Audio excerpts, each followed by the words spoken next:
Money. It shapes our choices, defines our comfort, and, whether we admit it or not, quietly decides the rhythm of our lives. But here's the truth nobody likes to say out loud. Money has less to do with numbers and everything to do with emotions. It's not about how much you earn, it's about how you think. Because when it comes to money, your brain, not your bank account, is running the show.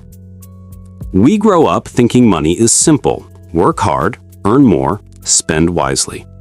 But then, life happens. You start realizing that two people can make the same salary, yet one ends up peaceful while the other lives in quiet panic. Why? Because money isn't logical, it's psychological. It carries your fears, your ego, your memories, your dreams, all hidden under numbers and receipts. Morgan Housel, the author of The Psychology of Money, said it best. People do not make financial decisions on a spreadsheet. They make them at the dinner table or in the meeting room where personal history, ego, pride, and marketing collide. Money is never just money. It's emotion disguised as logic. Ever met someone who's brilliant, smart, educated, maybe even successful, and yet always broke? It's not intelligence that separates the rich from the poor, it's behavior. You can be a financial expert and still panic sell in a market crash. You can have a PhD in economics and still fall for lifestyle inflation. Because knowing what to do and being able to do it are two different worlds. Managing money is not a test of IQ, it's a test of emotional control. The real challenge isn't learning how to invest, it's learning how to stay calm when everyone else is panicking. Each of us has a personal money story. Maybe you grew up in a family that always struggled, where every purchase was a big deal. Or maybe you were surrounded by abundance, where money was never discussed, it just existed. Those early experiences plant deep roots. They shape your sense of risk, your definition of enough, and how you see success. Someone who lived through scarcity tends to hoard. Someone who grew up with stability might take risks easily. And neither is wrong, they're just responding to their history. That's why comparing your financial path to others is pointless. You're not playing the same game. You didn't start from the same square. One of the most humbling ideas from the psychology of money is this. Success is never 100% earned, and failure is never 100% deserved. There's luck, and there's risk. Bill Gates became a billionaire not just because he was smart, but because he went to one of the few high schools in America that had a computer in the 1970s. That's luck. And there were thousands of others just as talented who never got that opportunity. That's risk. So next time you see someone succeed, admire them, but don't worship them. And when you fail, learn from it, but don't hate yourself. We're all playing a game that's half skill, half timing. Here's a question. When is enough enough? The truth is, most people never figure that out. No matter how much they earn, the goalpost keeps moving. You get your dream job, now you want a bigger house. You buy the car you wanted, now you want 2. You make 6 figures, but someone else makes 7. And that comparison silently poisons your peace. As Morgan wrote, the hardest financial skill is getting the goalpost to stop moving. Because greed isn't about wanting more, it's about not knowing when to stop. And that's what makes even the rich feel poor. We live in a world obsessed with showing success. The house, the car, the brand, it's all performance. But here's the twist. The people who look rich often aren't. And the people who look ordinary might be quietly wealthy. Why? Because real wealth is invisible. It's not the car you drive, it's the car you could have bought but didn't. It's not the fancy dinner, it's the peace of knowing you can pay the bills next month. It's not the Rolex. It's the freedom to say no to a toxic job. True wealth isn't about spending. It's about options. The freedom to live life on your own terms. There's a difference between getting rich and staying rich. The first takes ambition. The second takes humility. To get rich, you need to take risks. You have to believe in yourself, bet on something, push forward. But to stay rich, you need to be paranoid enough to protect what you've earned.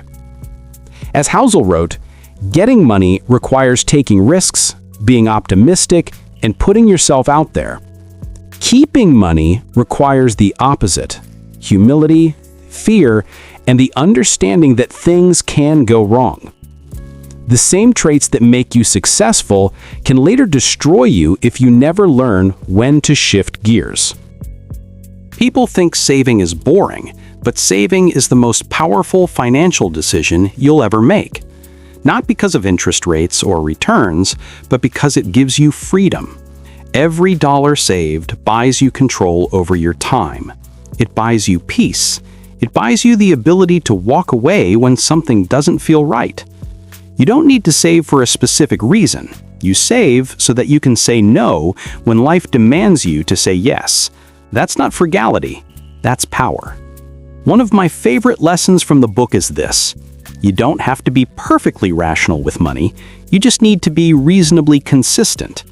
Financial perfection doesn't exist. There's always a better strategy, a higher return, a smarter investment. But chasing perfection often leads to paralysis. The best financial plan is the one you can actually stick to. If putting money in a simple savings account helps you sleep better, do that. If investing slowly keeps you calm, that's better than getting rich quickly and losing your peace. Because money should work for you, not stress you. If there's one force stronger than intelligence, it's time. Time multiplies small decisions into life-changing results. Warren Buffett made 99% of his wealth after age 50, not because he suddenly got smarter, but because he kept doing the same thing for decades. That's compounding, the eighth wonder of the world, as Einstein once called it. But here's the part most people miss. Compounding only works if you don't interrupt it. And most people do. They panic, they change plans, they want results now. Impatience kills more wealth than bad investments ever will. Let's be honest, most of our financial mistakes aren't about ignorance, they're about ego. You don't buy the luxury car because you need it. You buy it because you want people to see you differently. You don't upgrade your lifestyle because it makes sense. You do it because you want to feel like you're keeping up. But ego is a bottomless pit. It feeds on attention and comparison, and it never says thank you. The moment you stop trying to impress people, you start building real wealth, the kind that doesn't need validation. Have you noticed how negative news spreads faster than positive ones? That's because fear sells. People love hearing that the market will crash, that everything's doomed, because it sounds smart. Optimism sounds naive. But history shows the opposite. Over centuries, despite wars, recessions, and pandemics, humanity has always risen higher. As Housel said, pessimism sounds like someone trying to help you. Optimism sounds like a sales pitch. But optimism, realistic optimism, is what keeps the world moving forward. Let's redefine rich. Being rich isn't about how much you own. It's about how much control you have over your time. If you can wake up tomorrow and do what you love with people you care about, if you can take a walk without rushing to check your phone, if you can say no to things that don't align with your values, you are already wealthy. Because money is a tool, and tools mean nothing unless they build freedom. Here's the real reason most people feel stuck financially. We treat money like a finish line, not a lifelong relationship. We chase it, stress over it, compete for it, but rarely understand it. And in that chase, we forget that money behaves like water. Hold it too tight and it slips through your fingers. Use it wisely and it flows back to you. So if you want to win at money, stop fighting it. Start understanding it. If you want to be good with money, start by being good with yourself. Know your fears. Know your limits. Know what enough means for you. Learn to sit with delayed gratification, to be patient when everyone else is rushing, to understand that slow success is still success.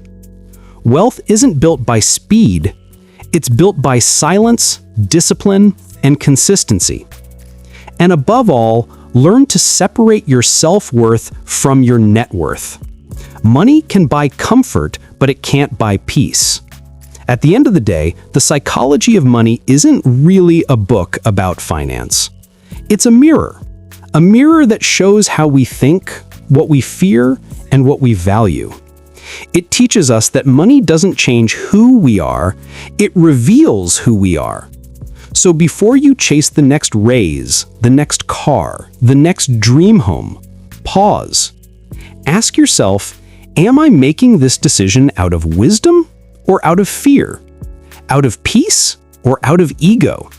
Because the moment you learn to manage your emotions around money, the money will start managing itself. And maybe, just maybe, that's what true wealth really is.